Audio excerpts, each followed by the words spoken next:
दोस्तों नमस्कार, आपका स्वागत है सिंपल एजुकेशन में। मैं हूं राजेंद्र कुमार। दोस्तों आज की इस वीडियो में हम लोग बात करने वाले हैं कक्षा 7 की सामाजिक विज्ञान की पाठ्य पुस्तक हमारे अतीत के दूसरे अध्याय नए राजा और उनके राज्य के बारे में। और इस संबंध में दोस्तों यह तीसरी वीडियो है। इससे पहले मैं 2 वीडियो बनाकर अपने YouTube चैनल पर अपलोड कर चुका हूं। मैं उन दोनों वीडियो के लिंक इस वीडियो की डिस्क्रिप्शन में डाल दूंगा ताकि इस वीडियो को देखने के बाद आप उन वीडियो को भी देख सकें।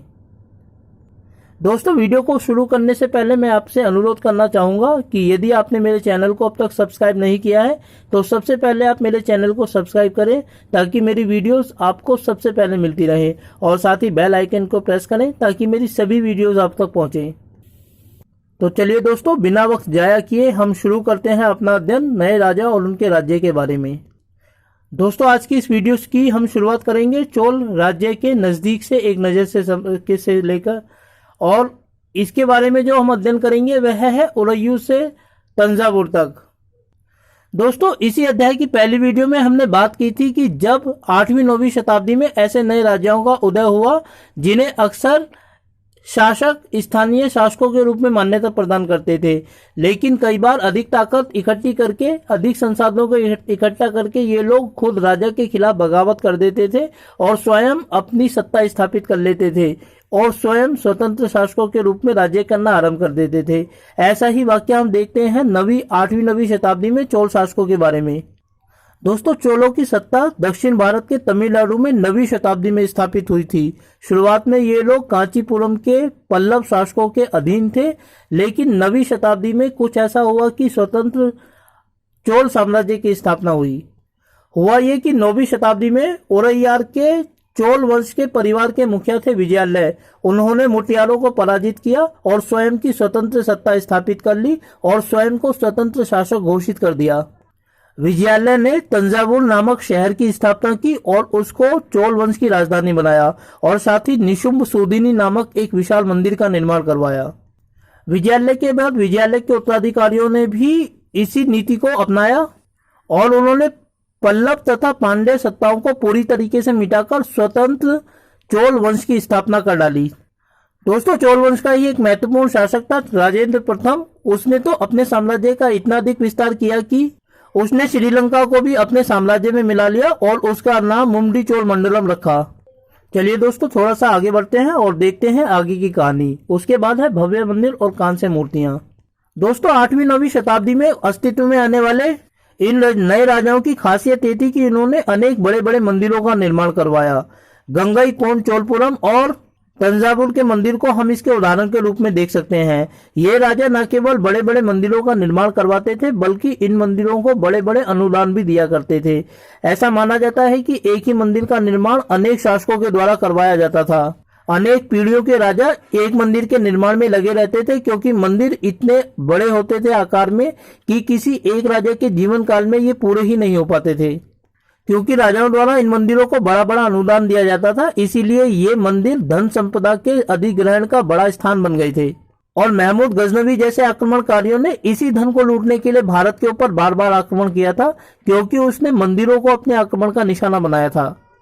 दोस्तों मंदिर वैसे धार्मिक आस्था के केंद्र होते हैं, परंतु 8वीं-9वीं शताब्दी में बनाए जाने वाले ये मंदिर केवल धार्मिक आस्था का केंद्र नहीं थे बल्कि आसपास विकसित होने वाली बस्तियों का पूरा आधार बन गए थे।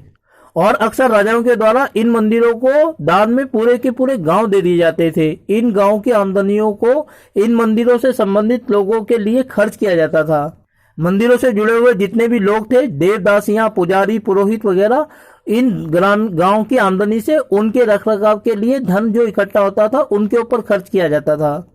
तो दोस्तों क्योंकि ये मंदिर केवल धार्मिक आस्था का केंद्र ही नहीं थे बल्कि सामाजिक सांस्कृतिक जीवन का आधार भी बन गए थे, इसीलिए इन मंदिरों से बहुत सारे शिल्प जुड़े हुए थे।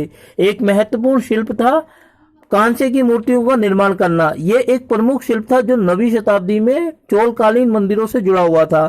चोलकालीन मंदिर में जो कांस्य की मूर्तियां बनाई जाती थी उनको बनाने की वैसे तो बहुत सारी विधियां थी, लेकिन उनमें जो सबसे महत्वपूर्ण विधि थी वह थी लुप्त मोम विधि। इसके अंतर्गत ये होता था दोस्तों कि सबसे पहले मूर्ति जो थी वो मोम की बनाई जाती थी और उसके ऊपर कांसे की मूर्ति की परत चढ़ा दी जाती थी। उस कांसे की मूर्ति में एक छोटा सा छेद छोड़ दिया जाता था।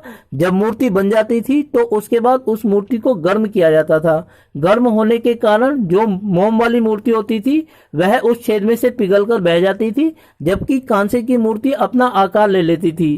तो इस प्रकार यह एक महत्वपूर्ण विधि थी जिसको चोलकालीन मंदिरों में बनाया जाता था 9वीं 10वीं शताब्दी में।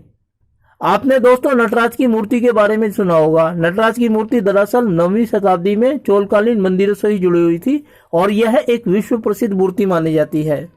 चलिए दोस्तों थोड़ा सा और आगे बढ़ते हैं और देखते हैं कृषि और सिंचाई के बारे में। दोस्तों जो चोलकालीन साम्राज्य स्थापित हुआ था वह कावेरी नदी के क्षेत्र में स्थापित हुआ था, इसीलिए कावेरी एक प्रमुख जल स्रोत थी चोल साम्राज्य के लिए।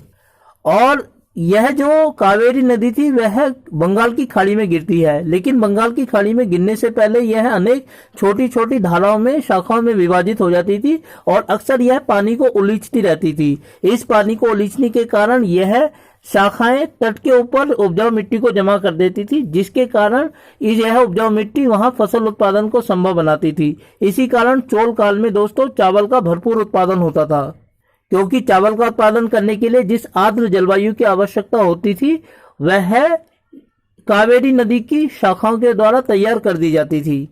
दोस्तों हालांकि दक्षिण भारत में तमिलनाडु के अलावा जो दूसरे राज्य थे उनमें खेती की शुरुआत पहले ही हो चुकी थी 5वीं 6वीं शताब्दी में, लेकिन चोल काल के अंतर्गत इसमें महत्वपूर्ण प्रगति देखी गई और अनेक प्रकार से कृषि कार्य को संभव बनाने के लिए चोल शासकों के द्वारा कार्य किया गया।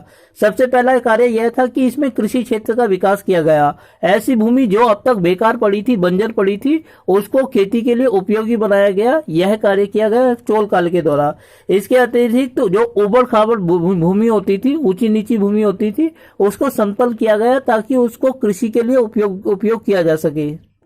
इसके अतिरिक्त क्योंकि नदियां बहती थी और नदी के कारण अक्सर बाढ़ आ जाती थी जिससे फसल नष्ट हो जाती थी, तो चोल काल के अंतर्गत तटबंधों का निर्माण किया गया ताकि अधिक पानी खेतों में ना आ सके और फसल बाढ़ के कारण बर्बाद ना हो। इसके अलावा दोस्तों कृषि कार्यों को संभव बनाने के लिए चोल काल में बड़ी मात्रा में नहरों का निर्माण किया गया, क्योंकि कुछ इलाके ऐसे थे जहां कृषि कार्य पूरी तरीके से बारिश के ऊपर निर्भर था, इसीलिए सिंचाई के लिए कृत्रिम कार्यों को अंजाम दिया गया। ऐसे इलाकों में सबसे पहले कुएं खोदे गए और बारिश के पानी को इकट्ठा करने के लिए सरोवर या तालाब खोदे गए।